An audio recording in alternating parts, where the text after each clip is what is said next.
Good afternoon, everyone. First, let me start with an apology. I was really looking forward to meeting with you guys in person today. Unfortunately, life threw me a little 0 day event, totally unpatched, out of my control. So, thank you, everybody, for letting me join you this way. And I promise next time I'll meet you in a person. So, let's jump right in. We are here to talk about from how we can take our journey from chaos to clarity. Because we live in a world where choices without clarity is chaos and choices with clarity is control. So let's get started, right? To get you understand how we can convert our blind spots into bright spots and take back control of everything that we care about. So we're going to start with a quick question, right? How many of you feel like your risk list is longer than your holiday shopping list? And how many of you think half the items of this list will never get done, right? Don't feel bad because you are not alone. Study shows that 70 and 80% of organizations, people like us, say that their risk is unmanageable, right? And this was a big topic at RSA, at Black Knight, and it's a big topic out there in the market where half of these people are admitting that chunk of these items will never get done because we don't have enough time to do that, right? The truth is, risk is a lot like laundry, right? It piles up so fast that we don't know what's urgent, what things that we need to do, because there are so many things in that pile that we cannot even get to. And we even forgotten that they even existed, right? The problem is it's in our world. Laundry is not like mismatched socks, right? Because we can go in a mismatched socks, we can go to a conference room, right? We'll look like little like quirky, like I'm wearing right now. But guess what? This doesn't take down your network, right? But in our world, our laundry, what is our laundry? It's ransomware, all the ransomware campaigns, it's insider threats, vendor breaches, and all the regulatory fines. We have to stay ahead of every day. There is a new regulatory compliance request is coming up, right? The kind of pile that is coming onto us, which is burning our budgets, ruining our weekends, no life basically for us. And sometimes it is taking our jobs away, right? It is taking our career away. So that brings us to our first part that we're going to talk about is chaos. So here's the problem, right? What are the three main reasons, right? You may know more, right? I'm going to talk about these three reasons. The first one out of the list that comes right out of the gate is problem chaos is created by because the risk changes every day. Every single day, we have new risks coming in. Think about it, right? Things that used to take us 6 months to assess, now we are expected to do that in 6 weeks, 6 days, and sometimes 6 hours, right? Our customers, our people, like I've been in your shoes, as I mentioned before, right? Our people are now asking, how can I automate everything? How can I have the risk come in? And how can we do that in 6 minutes? It's not even 6 hours anymore, it's 6 minutes, right?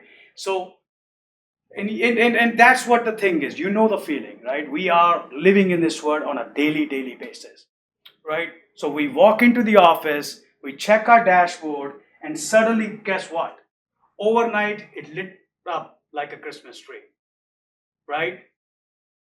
So it's like a smoke alarm, right? That's what I call. It's like a smoke alarm that goes off every time you burn a toast in the building.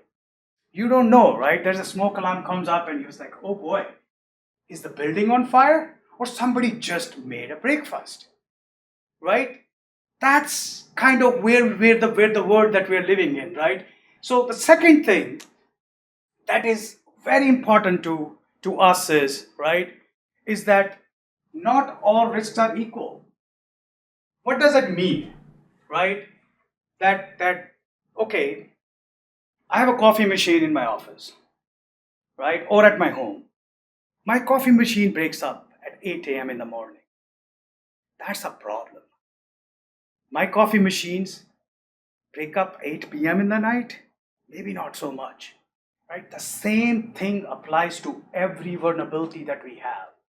Context and timing matter, but too often we treat everything the same. So let me ask you this. In your current risk register or the list of vulnerabilities, risk of list that you have, right? How much of it is truly business critical today, right? Even the industry is showing that only 20 to 30% of the items that are on a risk register are actually business critical. You know what this means is the other 70 to 80% is a total noise. And that noise is exactly what's stopping us for acting with confidence. Think about it. The third and the most important thing that it's very close to my heart is the fragmented system. Because what does fragmented systems does? It creates blind spots, right?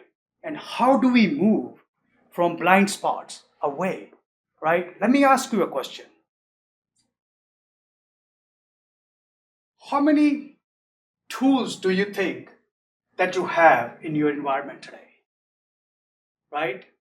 I live this life, right? My security stack was big. I have all kind of vulnerability platforms. I have all kind of EDR platforms, my CMDBs of the world, my Active Directory, SCCM, my patching platforms and all.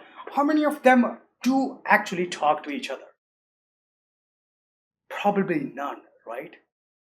Because what happens when the tools don't talk with each other, visibility completely disappears.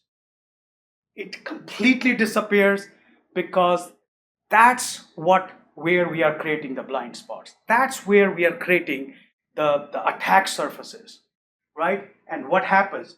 Those blind spots that we are creating are dangerous, right? How do we move from these blind spots to the bright spots? Because the way I say it, the era of fragmented systems is over, right? There are three ways that I feel like that we can get from chaos to clarity, right? The first one is how do we prioritize? Guess what? We need to accept one thing today, that we cannot fix everything at once. Nobody here is Superman. We cannot even be a Superman. Even if we were, even if we tried, we still have to go through 3 or 4 committees and a budget approval before saving the day. Right? When everything is labeled crisis, nothing is truly critical. Right? My point is, right, my house is on fire, right? I don't start painting my bathroom. You deal with what's burning, right? So in risk management, what does it mean? What's on fire now? What is flickering? And what's fine for now, right? That is prioritizing what we do. The second point of bringing us from blind spot to bright spots is basically finding your business context. You find a high severity vulnerability, right, on a laptop. Okay, that's fine. What if that laptop is a CEO laptop? Ooh, problem. What if that laptop is a CEO laptop, but one day before a board meeting? That's a big deal. That's the business context that we are talking about, right?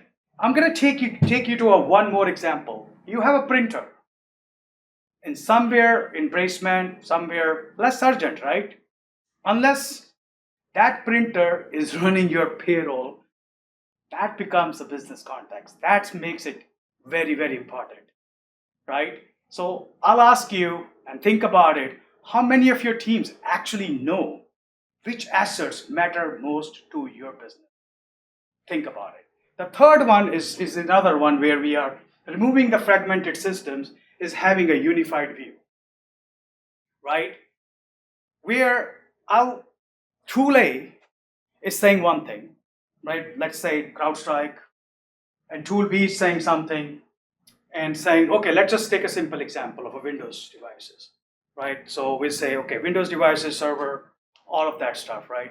CrowdStrike says, I have 45 because it has agents installed on it, right? Tenable says, oh, 7,400. Active Directory, 92 because there may be so many of them right there. And CMDB is saying, I have 12,000. Which one is right?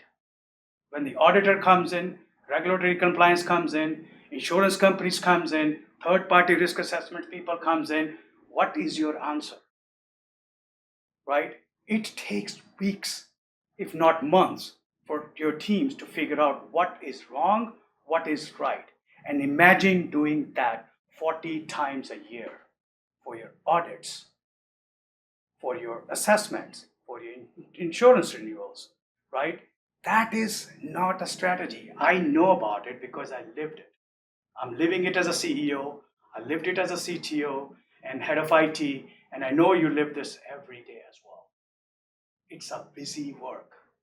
Clarity means one single source of truth, live data, and focusing only on what's truly impact your business. And once you start seeing those bright spots, the next stop is having a framework to act on them. That's exactly what we have done here at Apexa. We have built a framework for nimbleness and clarity. So this is the what I call a virtuous cycle that never ends. This is kind of a dream come true where when we started Apexa, we had so many people jumped in from all over the world, from all over the technologies, and help us build it. Where does it start? It starts with discovery. Discover every asset, every gap, every vulnerability automatically. Then you need to automatically categorize by group, by severity, by owner, and that's your second part, categorization, right? The third is quantify. Assign a business impact, very, very important. And also, you will say, is it just ready? I can accept the risk or not accept the risk. What is my tolerance level on this one, right? It's not just a technical severity, right? That's the fourth and very most important part is decide what matters today. That's where you are prioritizing. What matters today? Act fast. Once you have identified, or your system or the framework had identified those things to you by knowing every asset, every gap, every vulnerability, by owner, severity, act fast, fix what's urgent, monitor the rest. Right? Again, chaos to clarity framework. We need to start mentioning what is going to give me the best ROI. The framework is telling you that, right? Then the report. This is a virtuous cycle. We did that on purpose, by the way, because the idea is it can start anywhere. Starts with the big discovery here, where so now in the report section we are saying prove your progress, avoid any regression that you have. Here's the thing. We talked about the Christmas tree. Let's talk about that again. If your dashboard looks like a Christmas tree, that's not festive, that's a problem. Red does not always mean panic.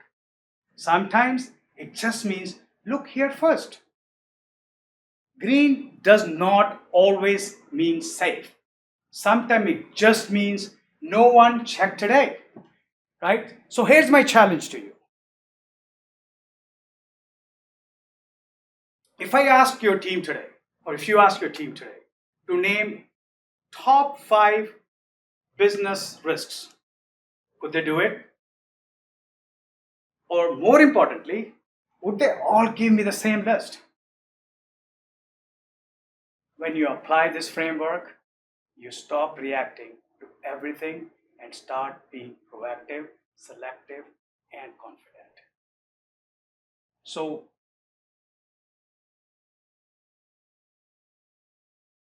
I'll end it like that, right?